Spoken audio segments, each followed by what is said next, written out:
has actually ended the first time it's cut. If you watch the video after like 40 minutes. So, but I think I just had to restart everything just to make sure that. So, in the YouTube now, it might be two videos, right? So, so probably I'll just name it as one and two later on. So, it will be For hard to. yesterday's class. No, for today's class. For today's class. So, it will be hard to consume the content. That's if you're trying to sympathize now, these are the things you'll be finding yourself saying. You're saying something like it will be hard to consume the content if you can't see the infographics. So this font is kind of small and light. It may be hard for someone older to read it. It will be tough to navigate this website with a screen, reader. So these are the things you see, when you're trying to sympathize. So let's look at empathy and we'll see things that you can see when you're trying to empathize with a user. So empathy is the ability to fully understand, mirror, and then share another person's expression, needs, and motivation. Now there is something that is unique in this definition. We understand. When you're sympathizing, you just acknowledge. You probably might not really understand, but you can just say, based on what you've seen, this guy is suffering, but you don't really understand. So you're not really moved to like do something about it. So empathy is the ability to fully understand, mirror, and then share another person's expression, needs, and motivation. So in UX, empathy enables us to understand not only our users' immediate frustration, but also their hopes, fears, abilities, limitation, reasoning, and goals. So these are the things that empathy helps us to understand. It helps us understand their frustrations, their hopes, their fears, their abilities, what they can do, what they can't do, what are their goals, and how they think. So these are the things that applying empathy, in UX can actually help us understand about a user. So in designing a website for an unknown people, empathy will sound like, remember we checked for when we are sympathizing. So let's check when we are trying to empathize now. It will sound like, okay, I'm struggling to find my way around the site, So since I'm struggling to find my way around the site, it simply means that you are struggling to do this. If you're struggling to do something, it means that there is a way that that thing can be made easier, right? Okay. So this is much tougher than I thought it could be. Very good. That means we can actually make this thing to be simpler, Easy. right? And very easy. So I'll advocate for changes that need to be made. So, you are moving emotion that okay, changes can be made on this, and you can actually move ahead to make these changes so that, the first and the second, paragraph will be achieved. Are you with me now? Do you get the idea of empathizing? Yeah. Right, let's proceed. So here is a spectrum, comparing pity, sympathy, empathy, compassion in terms of effort, understanding, and engagement. So when you are in the pity level, the effort you make is just so little. You understand? And the understanding and engagement you make is just so little as well. You understand? So you can see that the pity circle is actually small and it makes no impact, on the users. So when you're in the pity level, you are like more like I am sorry for you, right?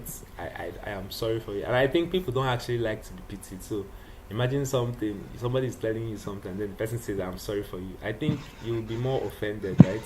So because there is no much impact on the user, it makes little or no impact, positive impact.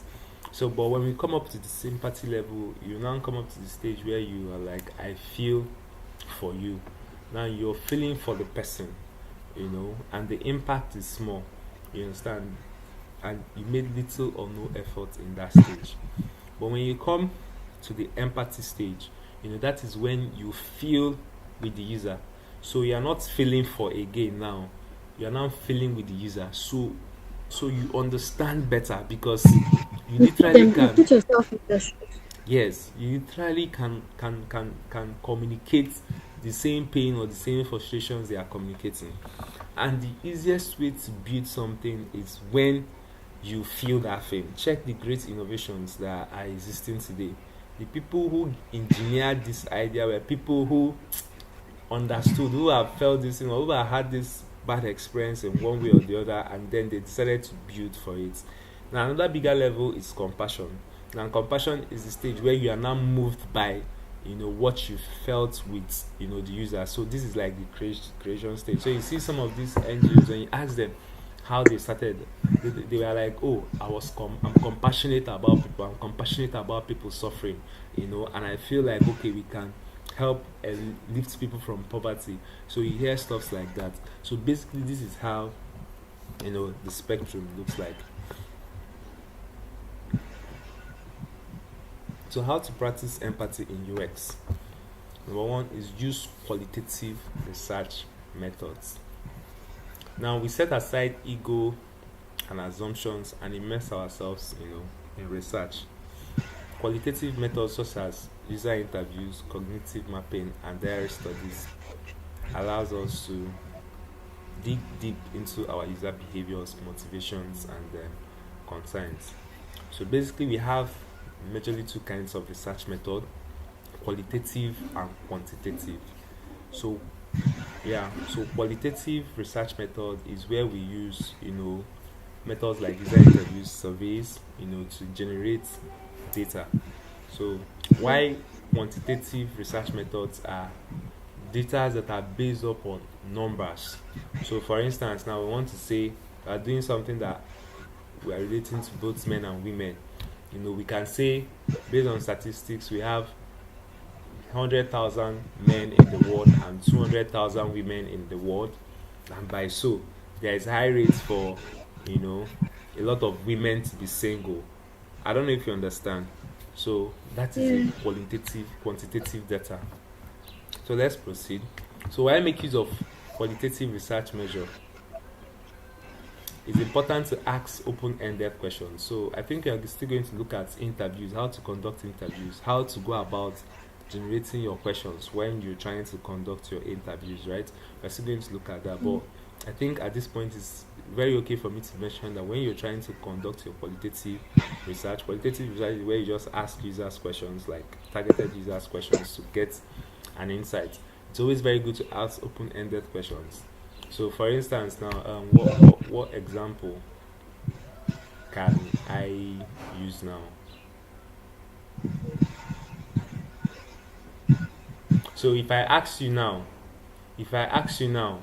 are you in good terms with your parents, right? If I ask you, are you in good terms with your parents, right? Now you can tell me something like yes or no. Do you understand? And that is it. Yeah. You agree with me, right? Yeah. But if I ask you a question like, how do you feel about your parents?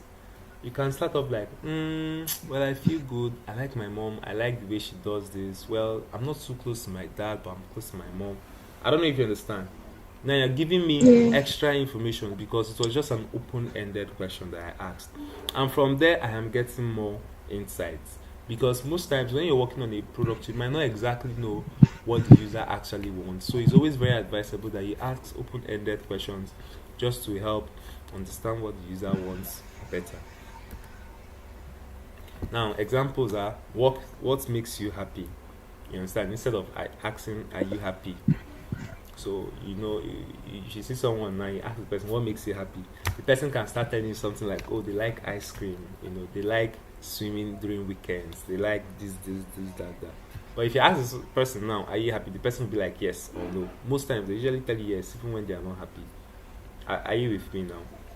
So the next question is how has your family affected you? Instead of are you close to your family? You understand? So ask questions that will give you more insights instead of just asking questions that is all about yes and no. So what will make you stronger instead of tell me your weakness? So of course, here now when somebody tells you what will make you stronger, you know that you already know their weakness. So recruit diverse users. Users. Your voice is breaking. Can you hear me now? Yeah. Okay. So recruit diverse leavers. Now make accessibility a part of your research plan. This approach allows you to test assumptions and explore potential opportunities for improvement with actual end users. Use a well-known organization, state chapters, local training centers to help recruit participants with disabilities. Now this is where you're working on probably a product that is meant for disabled people in one way or the other. So you just need to try to reach out to different people because people with different disabilities, have different mindsets and different approach to things. So you're just trying to tell you that okay, when you're trying to conduct your research, just make sure that your research is not just based off of only your close friend cycle. Like maybe you have like two friends, that you always talk to. So you want to conduct a research, you send them one research interview just to help you and feel. Send another person one research interview to help you and feel. Always feel free to reach out to a more diversified users with different kind of ideology and approach to things, so you can actually get the best out of the research. So now after everything, now you now need to make an empathy map. Like I said to you yesterday, empathy map is like a four quadrant shape that gives us an insight on what the user wants, thinks, do or feel. So we're still going to look deeper into empathy map and how it works. So empathy map captures users' emotions, hopes, fears, and distill your knowledge of users into one place. So the idea of empathy map is to be able to give you an insight on what the user thinks, feels, what they say and what they do, give you an idea on the pains and gains of this user. An empathy map, have a way of arranging this thing. Maybe in your whiteboard, it has a way of arranging it so that whenever you're thinking on an idea, you already know which, areas that you would like to focus on. You understand? So when you're thinking on what the user is thinking, you've already arranged everything you've gotten during your interview, probably in a box or in a paragraph stating everything the user is thinking. So from there now you can just go there and you've seen everything you've gathered, and it can help you take decisions faster. So an empathy map can help you discover gaps in your current knowledge and identify the types of research needed to address it. Are you with me? So empathy in research is essential. It is a bridge in our users' mind and our greatest asset as UX professionals. So empathy allows us to design what empathy can have. Here is how an empathy map looks like. So like I told you, the user is always at the center of it all, and it circles around what the user says, thinks, does, or feel. So how this thing works is, the simple trick I usually give to people is when you are about to conduct your research, because you're going to be developing your empathy, ask open-ended questions that will give you insights about what the user thinks about a product. Ask open-ended questions that will give you insight about what the user is doing as relates to a product, or what the user usually spend their time doing. Now ask open-ended questions as it relates to what the user feels about a particular idea or a particular solution. Do you understand? So that when you're on your mood board and you're trying to organize your empathy map, you already have a way to section it, because you already have information from users that will fill in those spaces. Are you with me?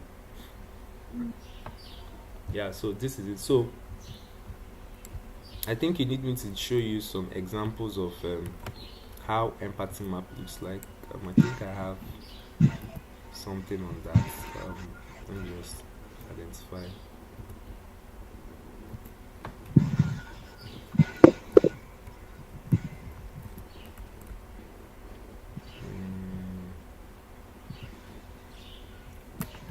Let me just quickly show you samples of empathy, so you probably have a better understanding of what I'm saying.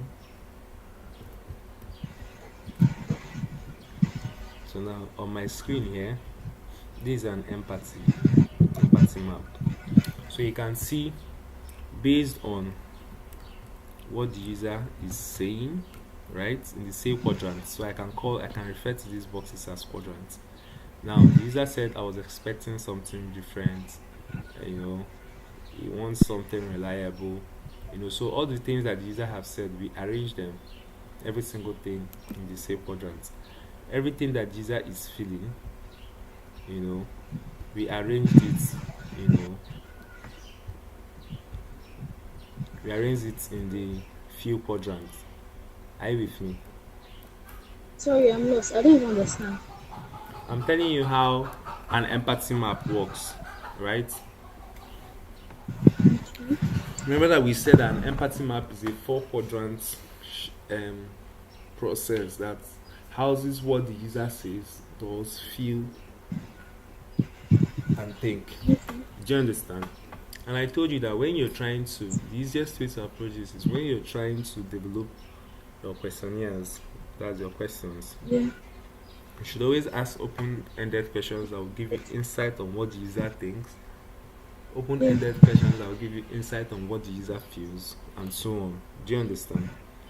So now when you've gotten it, now when you're now sorting, like you're trying to arrange your information, because you're still going to sort all those data you've gotten, right? It's now best to arrange it that, okay, people were saying this kind of thing, people were saying they like this idea, or people think that this idea is not good. I don't know if you get what I'm saying now. Yeah, so this is just examples, so you can see the say thing quadrants. So these are the things that people have said about this kind of thing. They said incentives gotten on savings were completed. This one thinks that they can convert their savings to currency. It will be an advantage if they can convert their savings to another foreign currency. So usually when you're creating your empathy map, the pains and gains are always extracts, in your empathy map. So we have the main four quadrants, but we equally have gains and pains. So gains are what would the user like to gain, from this kind of product. Is there already an existing product that they are using?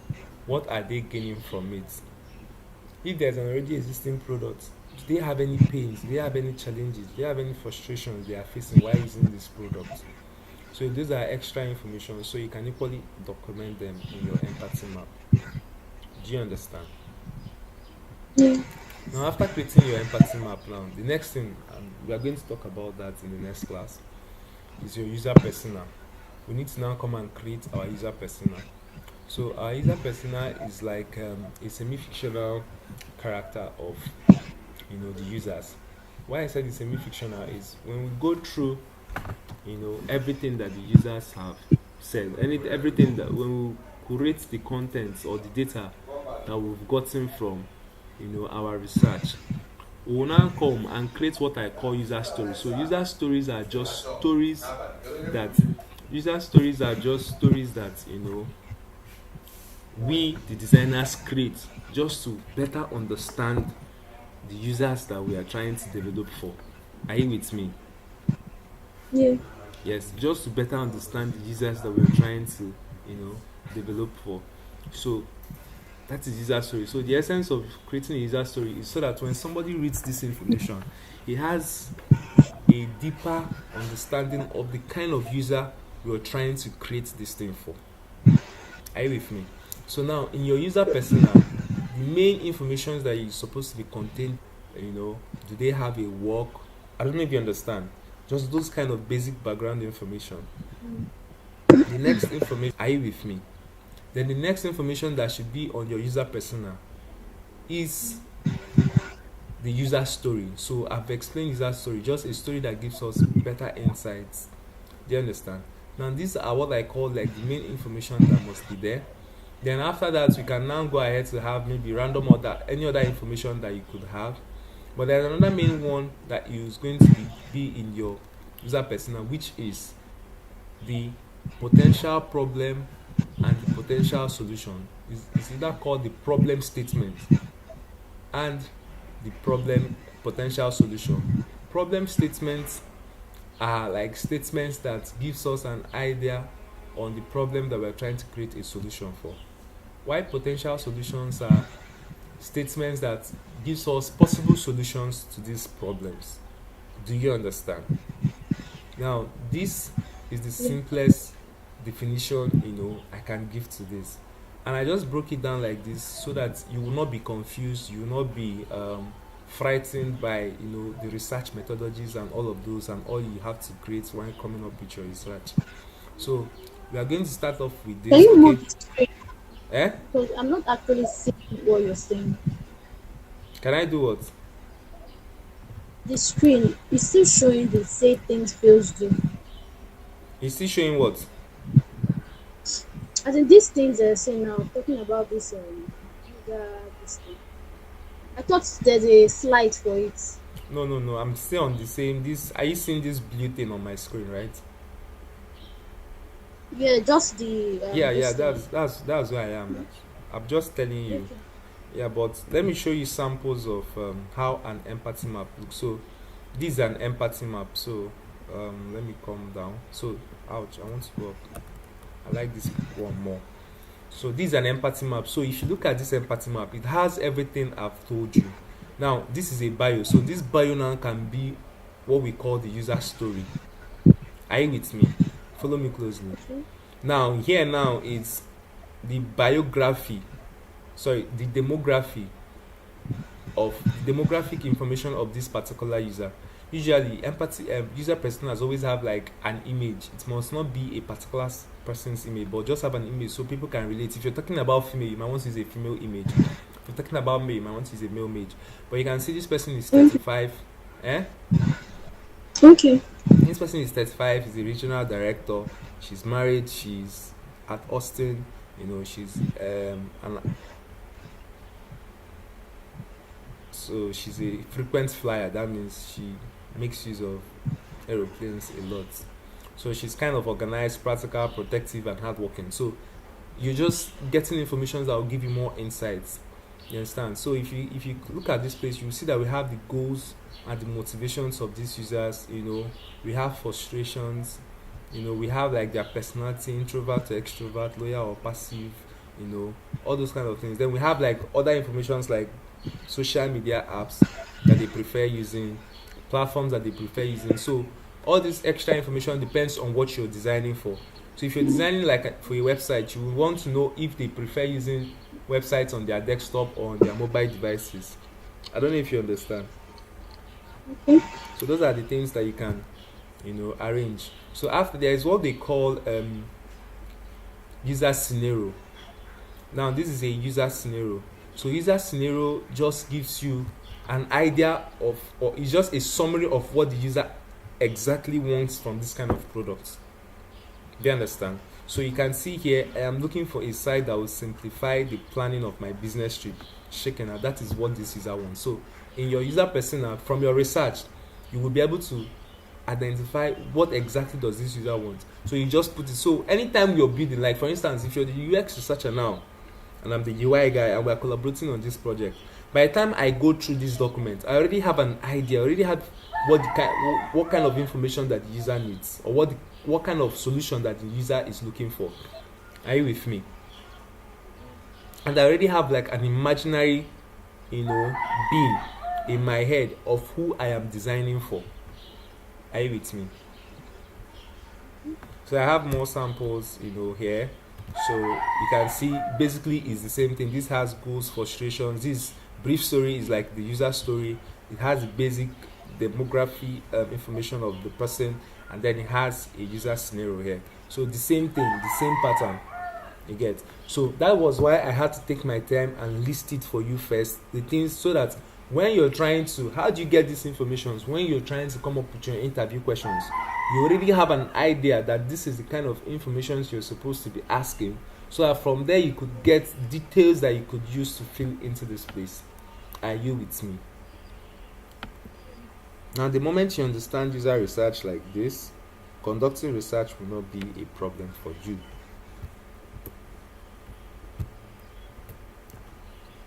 Are you with me? So now from our next class, we are going to jump into Figma, because now we need to start conducting research. I think maybe from our next class, that's when I'll be able to give you,